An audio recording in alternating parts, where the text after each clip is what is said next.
today we're going to talk about education. And specifically we're going to talk about this connection between education and the criminal justice system, and education and kids' freedom of choice and of getting an education to begin with. Education is near and dear to our heart. We were trained in colleges of education. Though we are psychologists, we're trained in colleges of education.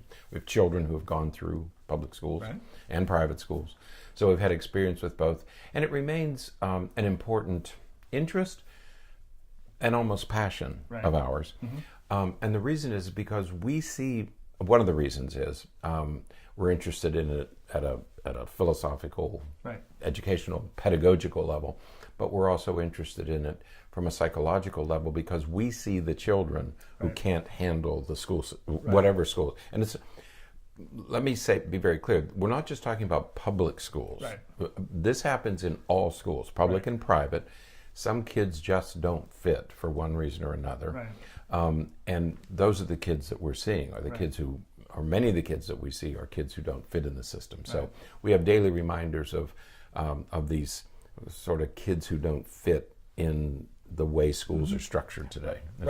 And they so, struggle for a variety of reasons, behaviorally, academically, emotionally, lots of different reasons. And we've said many times on this program that we're increasingly concerned about what we see as a two-tiered school system, where schools, there are elite academies, mostly magnet, some charter schools, not all charter schools, but some charter schools, but certainly magnet schools, where they have this, what we refer to as a selective retention policy. If you don't fit, if you're not a high achiever, if you can't sit still, they ask you to leave the school. So they have this selective group of students, and they can create this elite academy.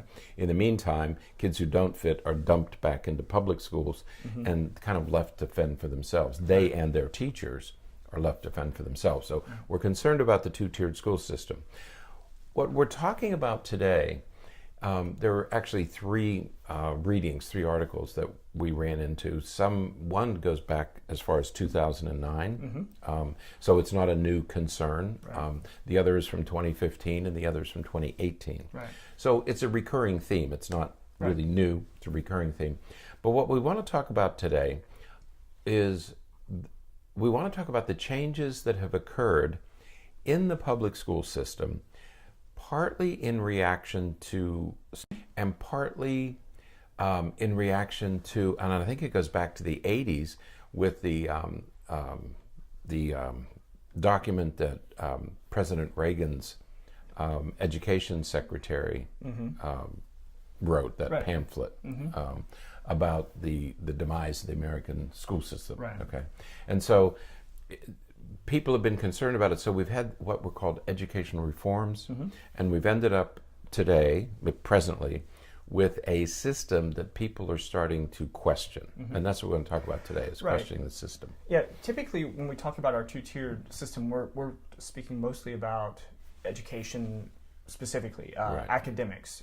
You know, we have those elite academies that really push students and they really excel from a academic state standards types of perspective. That's right. These are kids who are good at memorizing. They do their homework. Their parents are supportive. They have lots of support. There's lots of pressure. There's lots of structure to memorize and do well on standardized tests. The sort of things that schools are pushing today. But we're also today we're going to talk more about the two-tiered system from a behavioral perspective. That's right. That we have these academies where students go, and all the students there are very well behaved. They're compliant and they do exactly what they're supposed to do. But then you have the other schools, the other typically public schools, neighborhood schools, where students are engaged in more problematic behavior. And the big concern really is how it relates to the way the schools are responding to those kids' behaviors, and how schools tend to sometimes make it worse, and how sometimes schools overreact in such a way that is really causing a problem for these students moving forward. And so what we end up with is, at the elementary school level, the pamphlet that we were talking about earlier was A Nation at Risk, and so there were these educational reforms that really pushed academic development and increasing instructional time and all that. So we see that restructured the elementary school. Okay, and it was more of a push for academic rigor and higher academic standards, and we're falling behind the Chinese and the Japanese and other countries. So there was this push for academic standards. That's the elementary school. At the middle and high school level, it's more about behavior. Right. How do we make schools safer? And that was a reaction to Columbine and other school shootings. So we begin to see schools as dangerous places. Even though they're not dangerous, we see them, we perceive them as being dangerous, and we have to militarize them to keep them safe. Right. And so at the elementary level, we see a push for higher academic standards. At the middle and high school level, we see a push for zero tolerance of anything that smacks of bad behavior. Right. Okay. So. And that's a great segue into what we're talking about, because this idea of misbehavior. Right. What are we talking about with misbehavior? Because in one school, what may be considered misbehavior is, typical, nothing behavior. Right. But in another school, not having a pencil can be considered grounds for having, having major issues and major complications for the student, resulting in suspensions and things like that. And so, in another school, a student chewing a Pop-Tart into the shape of a gun could lead to an expulsion, even though the child is early elementary school age. So it was second or third grade. Yeah. So when we're talking about misbehavior, the problem is that there's really no clear definition and no clear operational definition, as we refer to it in research and stuff. There's no operational definition for what misbehavior really is. Right. Children behave to get their needs met. Right. And sometimes what they do, we call it misbehavior when it really isn't. Right. And if you go around the United States, if you travel around the United States, what is considered breaking a rule or misbehavior in the South is not considered misbehavior in New England. Okay, because it just isn't. These are cultural differences. So misbehavior is cultural. There are certain words. When I came to the South, there were certain we call them swear words or whatever, however you want to term it, that people in the South considered it forbidden. You were prohibited from saying certain words in the South.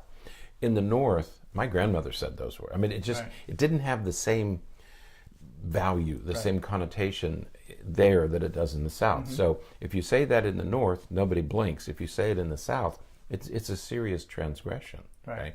And so we have to remember that these are cultural. I mean, I'm from the North and my wife is from the South. We have very different norms of behavior. Right. And what she considers misbehavior, I don't consider misbehavior. And so we're aware of these cultural differences. And so we have to be careful that we're not of defining what is really what should the rules be, and how should they be reinforced, because that's part of the problem that we're going to talk about. Right. So what tends to happen, and what our major concern is, and this is from a couple of the articles that we reviewed, is that when we the word militarized came to my mind, but they have a word for it.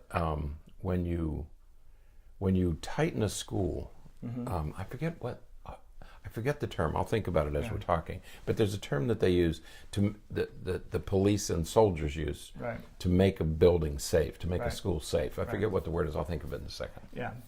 But when we treat schools as though they are these dangerous places, and that we must react quickly and harshly and very authoritarian to challenging behaviors, or to behaviors that are outside what we want, we run the risk of setting kids on a path that will affect them for the rest of their life. We worked in schools. We've worked in schools before, and I know there was one particular elementary school that we worked at where there was a student that we worked with who was the school would call the police on him at least twice a month. At least, if not more often than that. So we have I think he was like in third or fourth grade. Yeah, he was a young kid. We have a third or fourth grader who was, in essence, being arrested. He would leave in the police car. That's right. A couple times a month. You find the words. You find the words for that. Right. Okay? Words that we're allowed to say on the podcast. Right. So the first article we want to talk about was written by John Whitehead. I will confess, didn't know his work, but he founded an institute. I think he's a lawyer and a psychologist. He founded an institute called the Rutherford Institute. I don't know this organization. I need to learn more about it. But the article was, public school students are the new inmates in the American police state. Now, neither Dr. Wilkinson or I are conspiratorial theorists. We don't believe in all that, stuff, and we're not of the. I don't think the United States is a police state. Right. But the words he used did attract my attention. So I said, well, let me see what he's saying here. Okay. And what he says in the rest of the article did resonate because it's very close to the same concerns that we have. Right. What's going on in public schools are a grave concern of how children are being managed by the adults today. And the first thing he says in this article is that schools are becoming more like places of detention rather than places of learning. Right. And that's true. They really have been. Just in the time that my children were in school, they're out of K-12 schools now, but just in the time that our children were in school, we saw this change occur. That it became very, very restrictive and frightening. I mean, the kids were afraid of saying things and doing things. Right. And I can remember in Florida when the anti-bullying law was passed, and kids were told, you're not even allowed to defend yourself. Right. If you defend yourself, you're also going to get suspended. Right. So it wasn't just the victimizer, it wasn't just the predator, the bully, it was also any kid who defended himself against the bully. We're going to talk about the implications of that. So schools became places of detention rather than places of learning. And the focus was on crime and security and violence and all that everything changed, and that became the focus. And we went through a whole period of zero tolerance policy. We are still in a period of zero tolerance policies. Right. And what's unfortunate is that a lot of these policies and perspectives gained support, initially at least. They gained a lot of support because it sounds like, hey, we're going to keep our schools safe. We're going to keep our children safe. Right. They're going to go to school, and I don't have to. My child's school will be safe. Right. And you're not going to find anyone who would argue that schools should be safe. So they create these policies and they create these procedures, and we end up with metal detectors in schools and canine units and things like that that police the schools in such a way that to keep everybody safe. Right. But there are some other consequences to that. Yeah, because what has happened in schools, the gradual change that has occurred with zero tolerance, we're not going to tolerate anything in this building, is that you begin to criminalize normal childhood behavior. Right. Okay? Kids are going to get upset. They're going to have temper tantrums. They're going to get angry. They're going to say things that they shouldn't have said. We all know that. The problem is when you introduce a police presence and you start to criminalize speech. Like, if a kid today says, I'm gonna kill you, kids say that to each other. Now when you say that, you can be arrested. Right. That's a threat. Okay? If you push somebody today, you can be arrested for assault. So the effect of the zero tolerance policies is we began to criminalize what really is normal student behavior. Right. And for those students in middle school and high school, if you become physical, if any kid became physical when I was in school, it was a school problem that was dealt with by the principal. Right. Okay. Today we have a armed guard, a police officer with the power to arrest. Right. They are now called, and a student who's disorderly today can be arrested. Okay. Yeah. And so we've criminalized a behavior. These are kids who have poor impulse control. They're kids I knew when I was in school did that.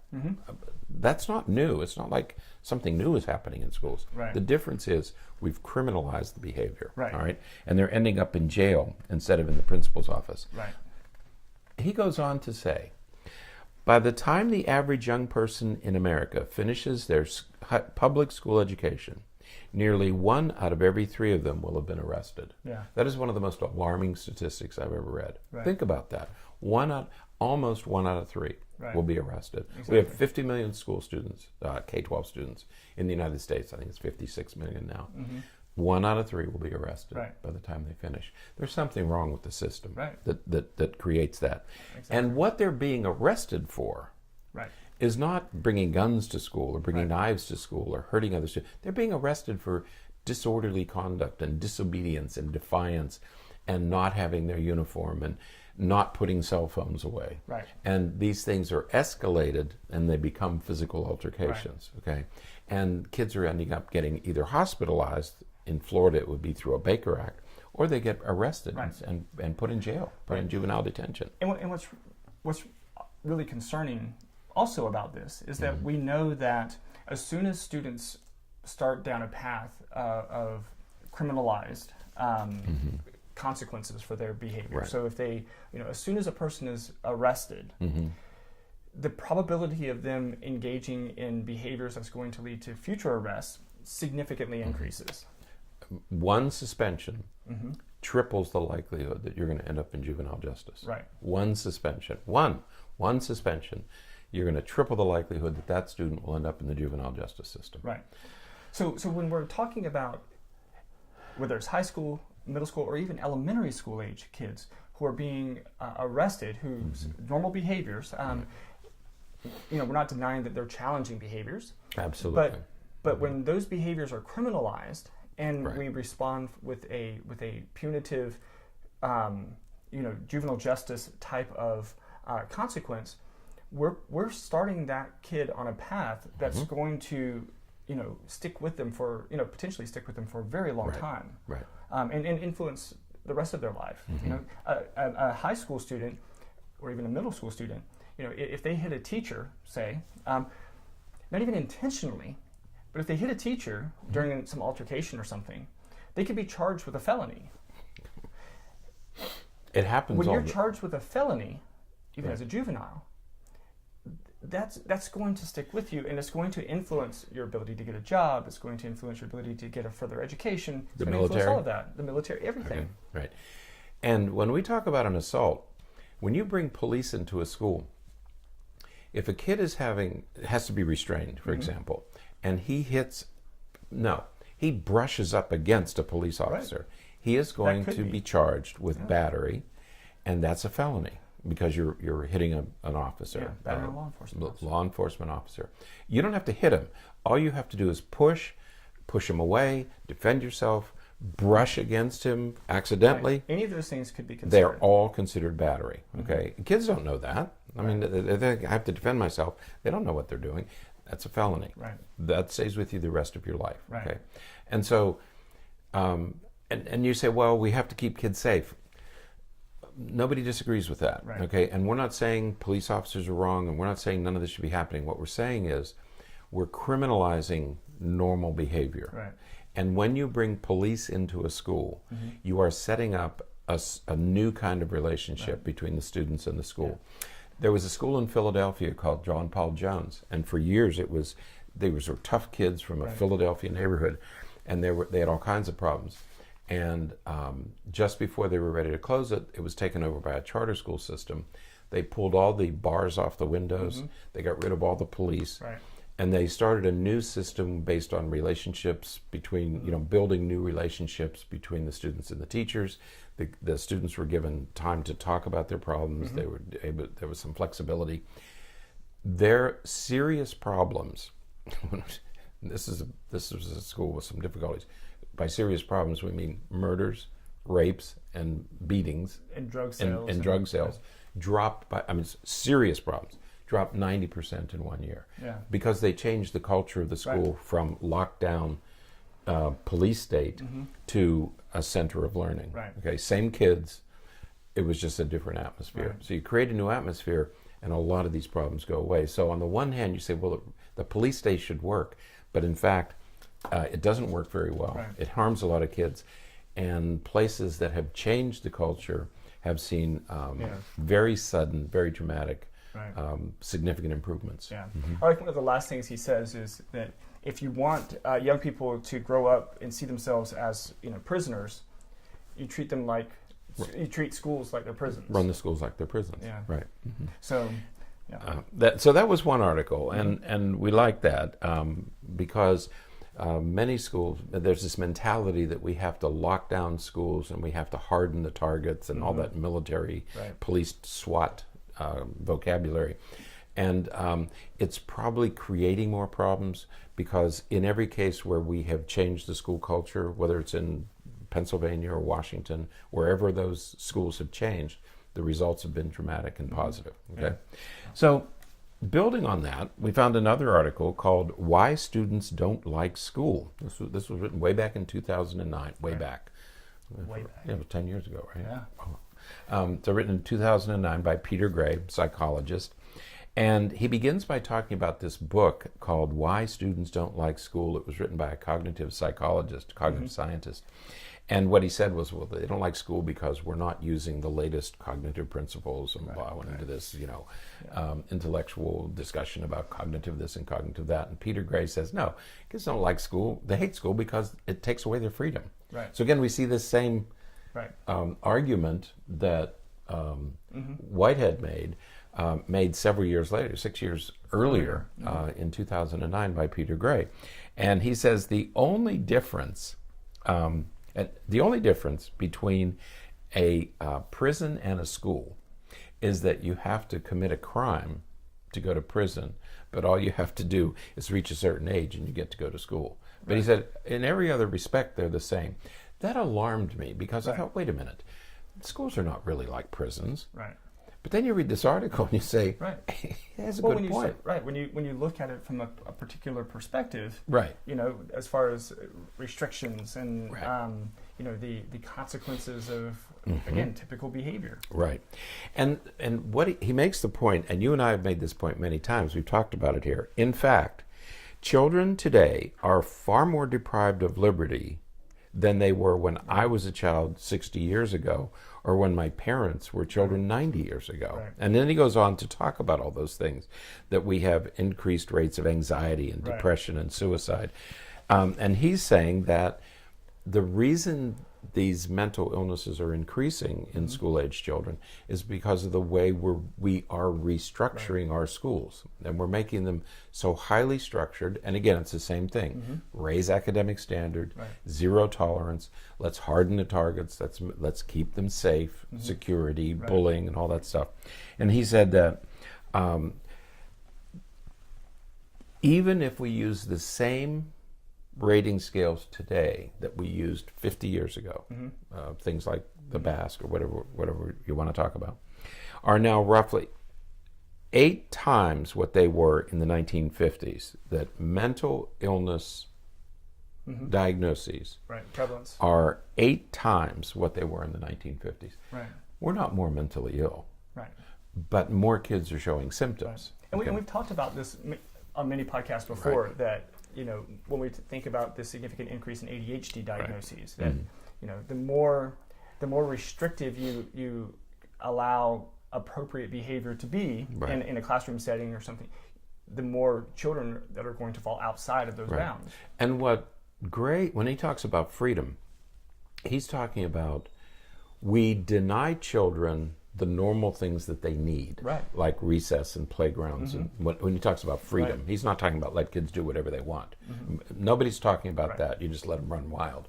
What he's saying is we put them in very restrictive environments where only certain behaviors are tolerated. Okay, and most kids can't do that. I couldn't have when I was growing up. I can't as an adult. And so we deny them what they need. We force them to do what's unnatural for them. How many times have you said on this program, should we be asking kindergarten students to write sentences? I saw one this week. A kindergarten student was falling behind, might be held back because the student is unable to write a complete sentence. I can top it now, though. Okay, go ahead. I had a 5-year-old referred for dyslexia testing. Why?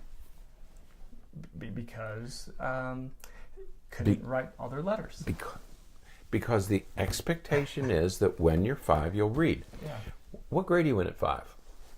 Maybe kindergarten. I didn't go to kindergarten. Right. When I was growing up, kindergarten was optional. Right.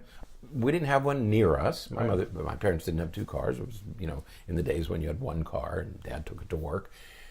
There was no. I know what you're thinking. I'll tell you guys. A horse and carriage. Though. No, I'm gonna tell you a story someday. Full disclosure: I went to a 1-room schoolhouse that had an outhouse. Had 2 outhouses. I did. I'll tell you the whole story someday. Okay. So anyway, it was an accident of history. Well, I didn't go to kindergarten. Yeah. So nobody knew that I couldn't read at 5. Right. Because I wasn't there. Yeah. Okay. Now there is this expectation. It's only because the expectation has changed. Right. Brains haven't changed. Children haven't changed. The only thing that's changed is we now have this very inappropriate expectation that every 5-year-old would read. And if you don't, you either have dyslexia or there's something wrong with you. Right. Okay. Wrong. There's nothing wrong with you. Right. Okay. It's completely normal. In Iceland, you can't go to school until you can read. Right. Right. It might be 6, 7, 8. Right. Doesn't, when you can read, come to school. Okay. Yeah. We have these unreasonable expectations. So we have unreasonable expectations coupled with denying kids the things that they do need, like free time and playtime and recess and exercise and get out in the wind and and blow off some steam. So he makes the point that we're 8 times more likely to have mental illness, and suicide rates have gone up 6 times, a factor of 6 in this 50-year period. Okay, we didn't have all these problems then, okay, because we dealt with children as they were, and we had reasonable expectations. Right. We were learning our letters in 1st grade. Right. Okay, now you're expected to write sentences in kindergarten. Right. Right. And so there are a number of issues that seem to contribute to this. Part of it is that again, thinking about the freedom of students and why students see school the way that they do. Part of it is that the school year is much longer now. It's almost a month longer, or more than a month longer than it was 60 years ago. That's right. When we say, well, what are schools doing today? How do they differ today? Then what is it about schools that's different today? Why are we concerned about it? How did this happen? One of the reasons is the school year is longer. Right. We used to talk about summer vacation. It was kind of silly to have kids off for summer vacation. Well, maybe it is, maybe it isn't. We don't know. We don't know. We tried year-round school in a couple of places and not sure that it worked. But the school year, first of all, is 5 weeks longer. Right. So we're expecting children to do developmentally inappropriate tasks and denying them the freedom that they need. If you put them in school and you had recess 3 times a day, maybe it would be okay. Right. But you've created this dysfunctional, unsustainable system for young children, and you've increased it by 5 weeks a year. Right. Okay? And you mentioned a second part, and that is that things like recess and lunch and some of these down times for the school day have been shortened. They've taken away. While at the same time, the third issue is that school days have been lengthened. And that's the second issue, is school days have been lengthened. So we have more weeks of this prison sort of mentality, and the school day is longer. Right. So it's about an hour longer than it was about 60 years ago. So you're keeping kids in these confined states longer. Okay? Right. And again, during that 7-hour period that they're at school now, whereas they used to have recess a couple times a day and they would have a longer lunch so that they could interact socially and everything, those things have been reduced. That's right. When I was in school, and I apologize because I know I've said this before on the program, we associated with each other before school started. Okay, then we had a recess mid-morning, then we had lunch and recess, and then we had a recess mid-afternoon, and then we got discharged an hour earlier. I could make it from break to break. The only and I would watch the clock, and I could make it through my lessons because I knew that after an hour and a half, we were all going to go outside and play. I don't know that I could have gone to school the way my children did, where they sat from 7 or 7:30 in the morning until lunchtime and never got a break. I'm not sure that I could have tolerated that. Right. So we have longer school years. The school day is longer. The downtime is more abbreviated. Do you remember silent lunch? Oh yeah, there's still silent lunch. Yeah, and the fourth part is that the school day isn't over at 3 o'clock. Right. Now we're sending students home with much more homework than we used to. We're expecting students, in many schools, we're expecting students to learn new material at home as part of homework. That's not even presented at school. No, because you have to get through the curriculum because we have these standardized tests. Right. And we can't cover the same material fast enough. Right. Okay. And so 4 things: more homework, less recess, shorter lunch. I like these 20-minute lunches. You know, we can only have a 20-minute lunch because we have to cram in academic engaged time. Right. We have to have all this academic time. So we reduce lunch to 20 minutes. And you can't eat and talk in 20 minutes, so we have silent lunch. You can't talk during lunch. Right. So the one time you do get to sort of let kids talk to each other, you deny them that. Right. In one school, they do the multiplication tables at lunchtime. They have somebody up there. So one reason is schools have become much more restrictive. Okay, it really has changed over time. They've become very different places. The second thing is that after school time has changed. You know, what we would go home and play. Right. Okay, now kids go to lessons. Right. Well, who's in charge of the lessons? Adults, telling them what to do, when to do it, how to do it, what they're allowed to say, what they're not allowed to say. We were allowed to fight with each other. That's one of the ways we worked out our problems is we would fight, argue, you know, during games, like when you were growing up on a playground. You settled your own. There were no adults around. Right. We'd play all day long without an adult. Now you have umpires and coaches and assistant coaches and parents and all these adults structuring the activities. And so Gray is saying that the second problem is what should be unstructured time, which gives kids a chance to learn these things, that's been taken away because now we have highly organized adult supervised activities. Right. Yeah, so everything about a child's life now is structured and monitored and regulated and controlled by adults. So.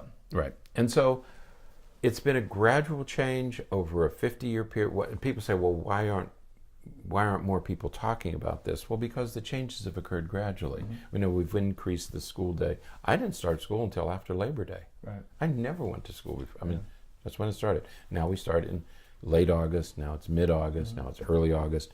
So we're staying in school longer in the spring, starting earlier in the late summer and fall. And so the school year is getting longer. The problem with the school year getting longer is the kind of demands that we're placing on children. If it was a fun place to be, if it was an engaging place to be, I wouldn't worry so much about it. Right. But given the restrictions and how kids are treated in these schools, I don't like to see that kind of. I don't like to see it lengthen because we're dealing inappropriately with children and we're making inappropriate demands on kids. Right. On most kids. Right. Yeah. Now. There's another article, but I'm thinking, how are we doing with time? We're getting close toward the end, aren't we? We're over 30 minutes. Well, you know what? There's another article that we were going to talk about, but it's going to lengthen things considerably. Okay. And the article is called 29 Ways in Which American Schools Are Failing Students. There's some stuff in here about the effects, what we talked about with the first 2 articles with Whitehead and Gray. We've been talking about the effects on children. What this woman does at the end of this article, the last 2 sections, are these same restrictive policies are affecting the outcome, and the schools are not preparing kids to be adults. And I was thinking that might be a separate topic that we might want to do. We could do that next week. Do it next week as an extension of this. But to say that it's not just that the kids are suffering because they don't get enough recess, but the way schools are structured today is that kids are being denied the opportunity to learn how to become mature adults. And I kind of sensed that it was a problem. And I've talked to 20-somethings, some millennials, that this is how they feel, that they were told exactly what to do. He said, then we finished college and we didn't know what to do because we were always told what to do. Okay, and so maybe that's a good topic for next podcast. Yeah. Okay. We'll do that next time. All right. So, all right. Well, so we'll put the 2 that we reviewed today. We'll put those in the show notes. So definitely read those. They're really good articles. Lots of information. Lots of links to different things. So it's great information. And we'll talk about this other article next week. Yeah, that'll be fun. Okay. Right. Well, then that is it for today. until next time, stay happy, stay healthy, and forget to be afraid.